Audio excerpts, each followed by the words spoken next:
Түрлі бюллетендерде Генри дауылы соңғы 24 сағат ішінде одан да күшейіп, екінші санатқа жетіп, шығыстағы өзеннің бүкіл жағалауын қиратып, Анвильге қарай жылжып, жақын арада құрлыққа соғылады деп күтілуде. Жағалаудағы қалалардың, әсіресе Анвильдің тұрғындарына аймақтан дереу кету туралы шұғыл ескертулер беріледі. Жас Дакота азық-түлікке тапсырыс беру үшін әдеттегі мейрамханасына қоңырау шалады.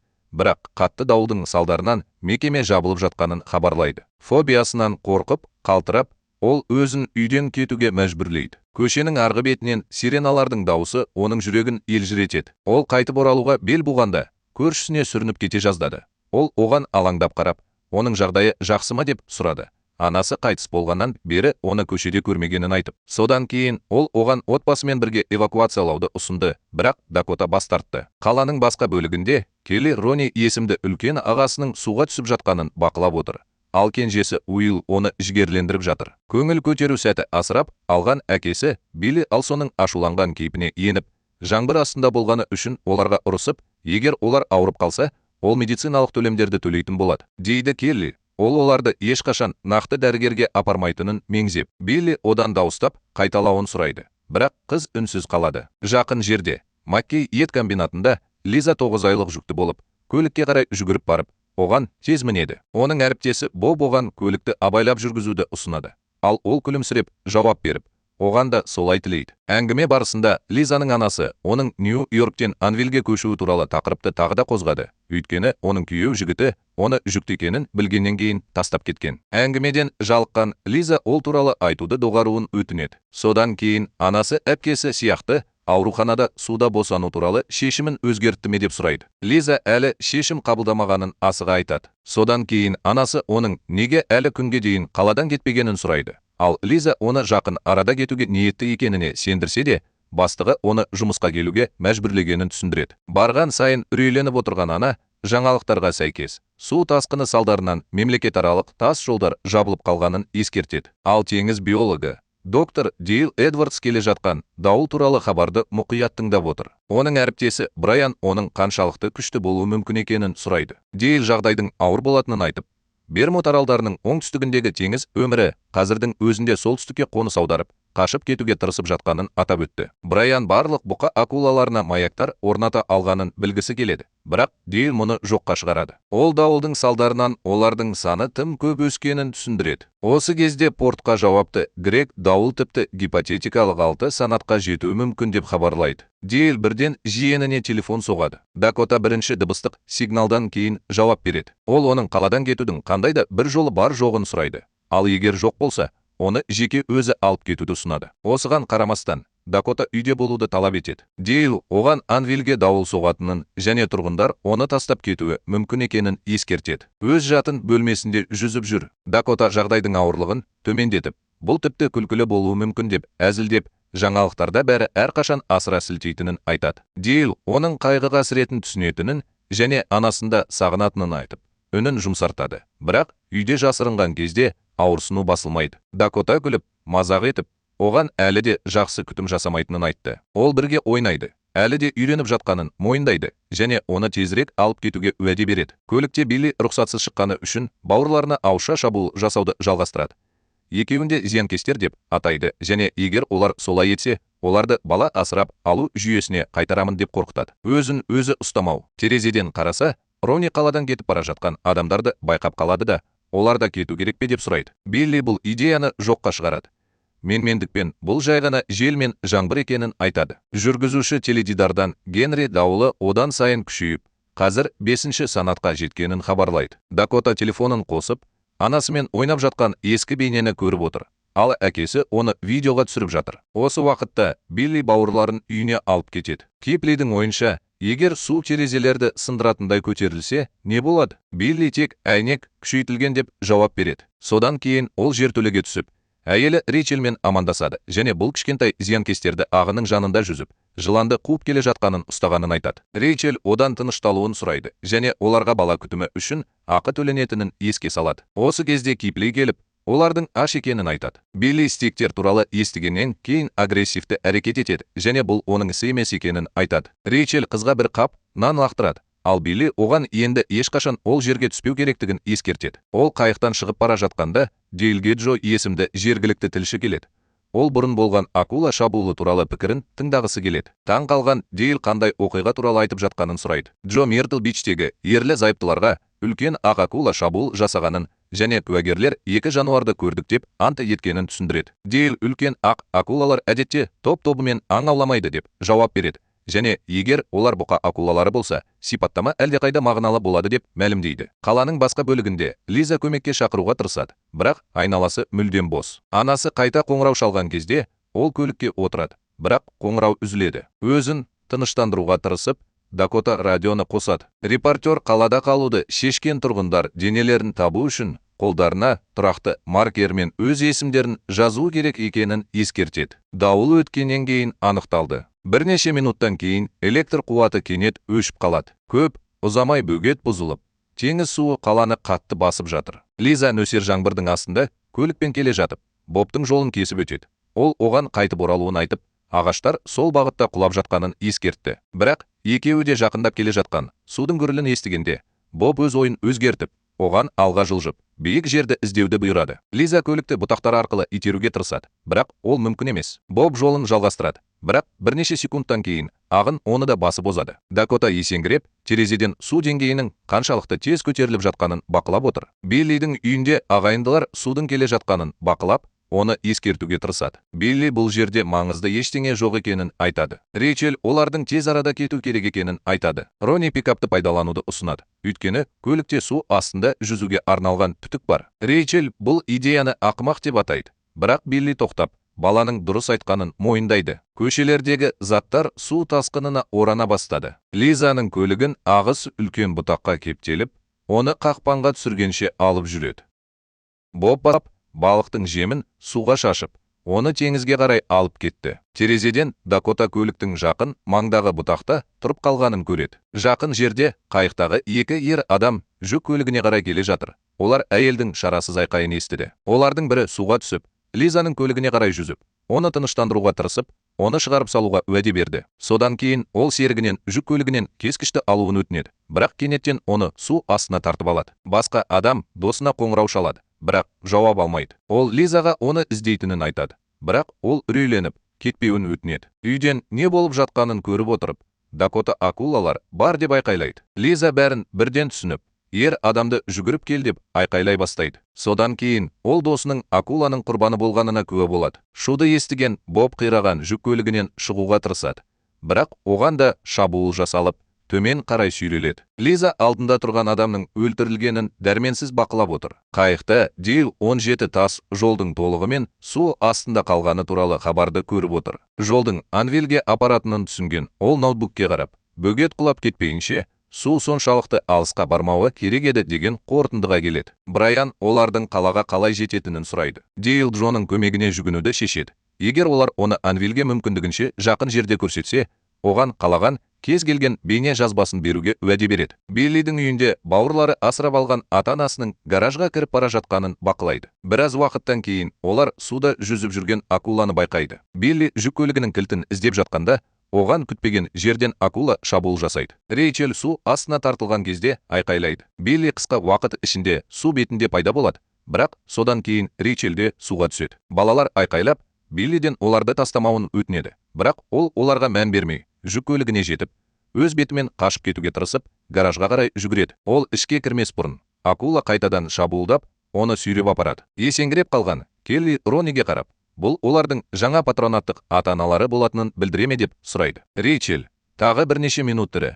көмекке шақырады, бірақ көп ұзамай оны жұлып алып, төмен түсіреді. Дакота көмекке шақыруға тырысады, ал Лиза суға батып бара жатқан көліктен айқайлай береді. Дакота көмек сұрап жатқанын айтады, бірақ Лиза үрейленіп, судың тым тез көтеріліп жатқанын айтады. Дакота ол жерде жай ғана жүзе алмайтынын айтады, өйткені акулалар барлық жерде және екі адамды жыртып үлгерген. Тыныс алуы қиындаған Лиза жүкті екенін мойындап, баласының бірінші тыныс алғанша өлуіне жол бермеуді талап етеді. Дакота көз жасының алдында дірілдеп, бір секундқа өзін өзі жоғалтады, бірақ өзін біріктіріп, оған көмектесетінін айтады. Ол ас үйге жүгіріп барып, пышақты алып, Лизаға жақындап, оған көмектесу үшін қайта көтеріледі. Тіпті бұл оның қорқынышымен бетпе-бет келуіне себеп болса да, ол бір сәтке қатып қалады, ентігіп, қатты қорқады. Бірақ Лиза оның жақсы жұмыс істеп жатқанын айтып, көңілін көтереді. Дакота үйден шығып, тайып, суға құлап кетеді. Бірақ ол көлікке мініп үлгереді. Сол жерден ол ең жақын шатырға секіреді. Ал акулалар төменде айналады. Батылдығын жинап, ол суға қайта оралып, Лизаның көлігі тұрып қалған бұтаққа көтеріледі. Дірілдеген қолдарымен ол бұтақтарды кесуге кіріседі. Ақыры оны босатып үлгереді де, екеуі бірге үйге қайтады. Лиза оған алғысын білдіреді. Осы уақытта Брайан Неллидің Дакотаның үйінің жанында екенін байқады. Абдырап қалған Джо Неллидің кім екенін сұрайды. Дейл оның жүкті үлкен ақ акула екенін және оны 3 жылдан бері бақылап жүргенін түсіндіреді. Джо керемет кадрлар түсіре алатынын түсініп, жымиды. Кенет фургон тоқтап қалды. Олар алдағы жолдардың толығымен шайылып, сумен жабылғанын түсінеді. Билли акулалардың кіруіне жол бермеу үшін есікті жабуды ұсынады. Келли мұны істеуді ұсынады. Ол абайлап үстелге көтеріліп, есікке жетуге тырысады. Бірақ оны жабуға тырысқанда, акулалар ішке кіріп, оның тепе-теңдігін жоғалтады. Ронни жүгіріп келіп, оны құтқарып үлгереді. Дакотаның үйінде ол Лизаға орамал береді. Жүкті әйел оның жалғыз тұратынын сұрайды. Ал Дакота мұны растайды. Ата-анасы туралы сұрағанда, Дакота әкесінің бірнеше жыл бұрын қайтыс болғанын, ал анасының бірнеше ай бұрын қайтыс болғанын төмен дауыспен мойындайды. Лиза жоғалтқанына өкінетінін айтады. Содан кейін ол бұл жерде шатырға шығатын жол бар ма деп сұрайды. Дакота иә дейді. Лиза құтқарушылар ішінде тірі адамдар бар екенін білуі үшін апат сигналын импровизациялау керек екенін түсіндіреді. Кенет ол қатты толғақты сезінді. Дакота бірнеше перделерді көтеріп, жоғарыға көтеріліп, үйге оралмас бұрын төбесіне көмек туралы хабарлама іліп қояды. Содан кейін Лиза Дакотадан босанғанға дейін қанша уақыт қалғанын бағалау үшін нәрестенің қаншалықты дүниеге келгенін тексеруді сұрайды. Тіпті ұялса да, Дакота келіседі. Лиза тінін көтергенде, Дакота көзін бақырайтады. Мазасызданған Лиза бәрі жақсымы деп сұрайды. Дакота баланың басы шамамен 5-7 сантиметрге шығып тұрғанын көргенін айтады. Лиза демін шығарып, баланың дүниеге күткеннен әлдеқайда ерте келетінін мойындады. Бұл жаман, өйткені үй ұзаққа созылмауы мүмкін. Түн түскенде Брайан Дейлге сигналдың жоқ екенін айтады. Дейл Джоға өзімен бірге қажетті заттарды ғана алып кетуін айтады. Өйткені олар қайықпен ары қарай жүзеді. Джо екіленіп, оны қауіпсіз деп санауға бола ма деп сұрайды. Оның өзі 5-ші санаттағы акулалар дауылы бұл анықтамаға сәйкес келмейді деп әзілдейді. Содан кейін ол технологиясыз олардың қалай шарлайтынын сұрайды. Биллидің үйінде Ронни бауырларына шатырға шығу керек екенін айтады. Өйткені су көтеріле береді. Бірақ бұған дейін олар акулалардың назарын аударатын нәрсе табу керек. Келли жертөледегі қазықтар туралы айтады. Ал Ронни оларды пайдалануға болатынына келіседі. Уилл Билли олардың ол жерге түсуіне ешқашан рұқсат бермегенін есіне алып, екіленеді. Ронни бұған мән бермейді. Осы кезде Билли бір қолы жоқ, жараланып, судан шығып, жасөспірімдерден көмек сұрайды. Сыртта жаңбыр жауып тұр. Дакота Лизаға 2 адам мінген қайықты бұрын көргенін, бірақ ол үйден алыс екенін айтты. Осы кезде Лиза тағы да босануға кірісті. Дакота шиеленісіп кетті. Толғақ арасында Лиза баламен сөйлесіп, одан тағы біраз күтуін өтінеді. Өйткені оның дүниеге келуі әлі қауіпсіз емес. Дакота көтеріліп жатқан суға қарап, қайыққа мінуді ұсынады. Бірақ Лиза оған судың акулаларға толы екенін еске салады. Тез ойлана келе, Дакота ағасының үйреткенін есіне алады.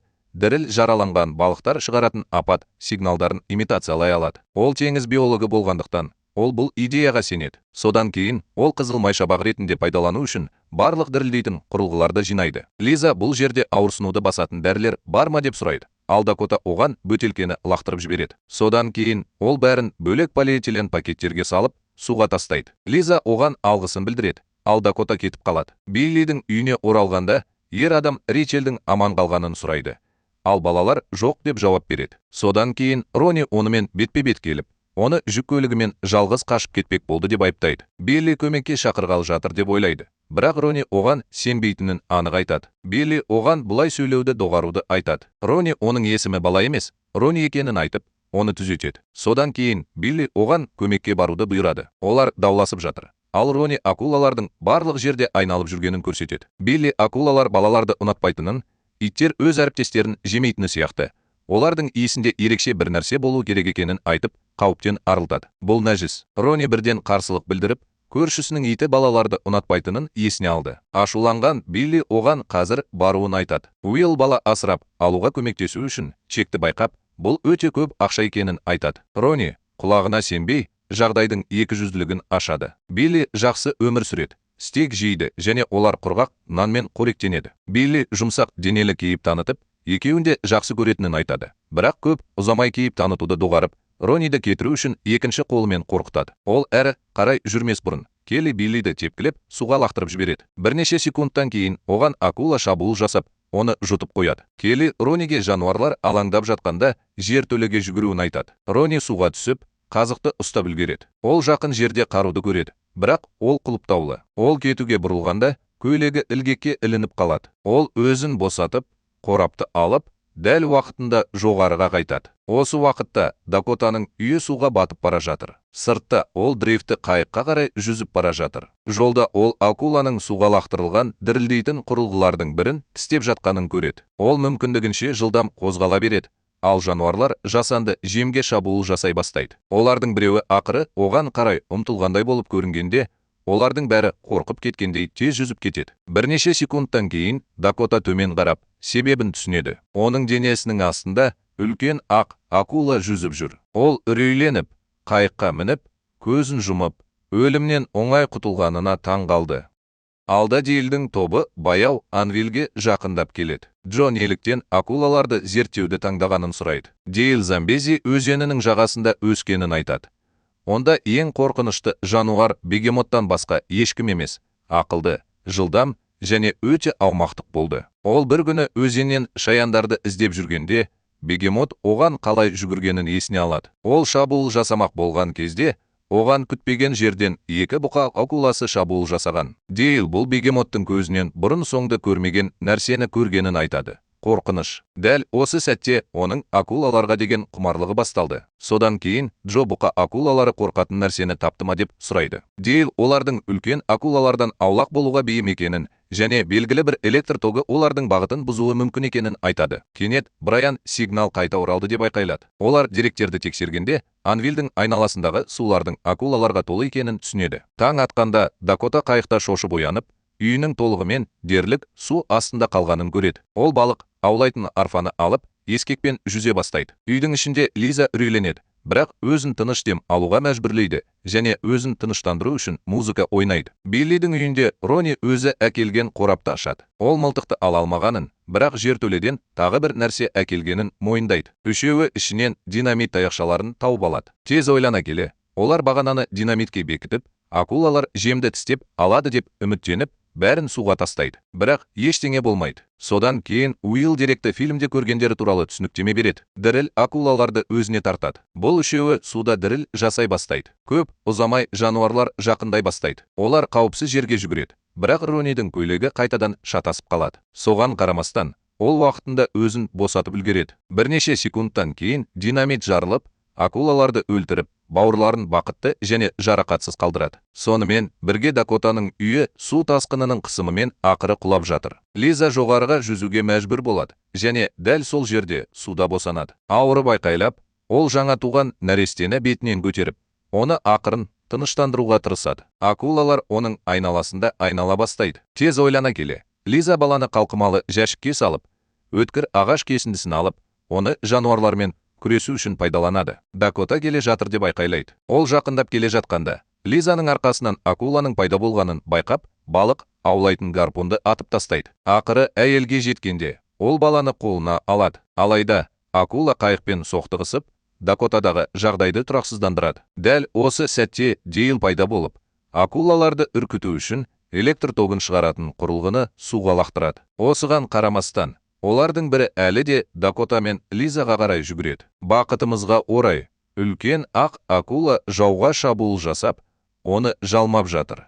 Дейл тез әрекет етіп, екеуінде қайыққа сүйреп апарады. Дакота ағасын құшақтап, жеңілдеп қалды. Лиза телефонын сұрайды. Ал Джо оған телефонын береді. Ол анасына қоңырау шалып, жаңа туған нәрестені көрсетеді. Дейл Дакотаға анасының оны мақтан тұтатынын айтады. Ал жас әйел жымиды. Ағасы мен әпкесі Анвилден Флоридаға кетуге шешім қабылдады. Бірнеше күннен кейін Грег Атлант мұхиты жағалауына тағы да жақындап келе жатқан тағы бір дауылдың 5 санаттағы жаңа дауылдың пайда болуын